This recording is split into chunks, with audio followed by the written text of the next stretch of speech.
పరిస్థితులు కాదు, మన ఆలోచనలే మన భవిష్యత్తును నిర్ణయిస్తాయి. దీని గురించి ఒక చిన్న స్టోరీ చెప్తాను. ఒక విలేజ్‌లో ఒక చిన్న ఫ్యామిలీ ఉంది.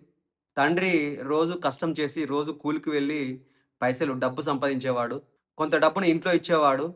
కానీ అతనికొక చెడ్డ అలవాటుంది. రోజు మద్యం తాగడం. అంటే రోజు మందు తాగి ఇంటికి వస్తాడు. ప్రతిరోజు ఇలానే రోజు నైటు మందు తాగి ఇంటికొచ్చిన తర్వాతకి ఇంట్లో తన భార్యతో గొడవ పడేవాడు. ప్రశాంతమైన జీవితం ఉండేది కాదు.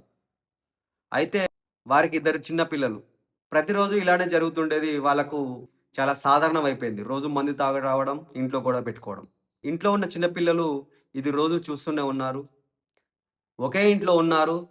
ఒకే విధంగా పెరుగుతున్నారు. కానీ వాళ్ళ ఆలోచన మాత్రం ఒకేలాగా లేదు. పెద్దవాడు తన తండ్రిని చూసి వాళ్ళ అమ్మతో ఇలా అన్నాడు. "నేను నాన్నలాగా అస్సలు బతకకూడదు. నేను నాన్నలాగా జీవించకూడదు. నేను పెద్ద చదువు చదువుకోవాలి. మంచి ఉద్యోగం కొట్టాలి. నా తల్లిదండ్రులకు ఒక మంచి జీవితం ఇవ్వాలని" అంటాడు.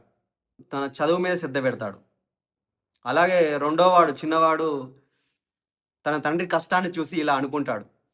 "మేము చాలా పేదవాళ్ళము. చదువుకోవడం నా వల్ల కాదు.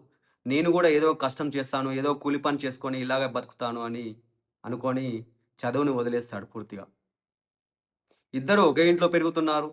ఒకే విధమైన వాతావరణంలో ఉన్నారు. ఒకే పరిస్థితులను చూస్తున్నారు. కానీ వాళ్ళ ఆలోచనలు మాత్రం వేరుగా ఉన్నాయి. ఇక్కడ మనం గమనించాల్సిన విషయం ఏంటంటే, తల్లిదండ్రుల ప్రవర్తన పిల్లల మీద చాలా ప్రభావం పడుతుంది.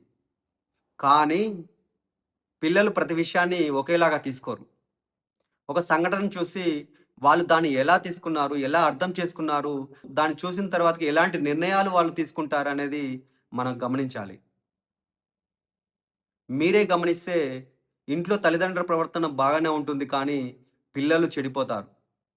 కొందరింట్లో చూస్తే తల్లిదండ్రుల ప్రవర్తన బాగాలేకపోయినా ఆ పరిస్థితులను అర్థం చేసుకొని పిల్లలు సక్రమైన మార్గంలో పెరిగి అందరికి ఆదర్శంగా నిలుస్తారు.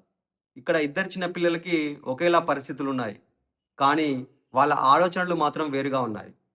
ఒకడు తన తండ్రిని చూసి, తన తండ్రి కష్టాన్ని చూసి ఆ జీవితం కావాలని కోరుకున్నాడు.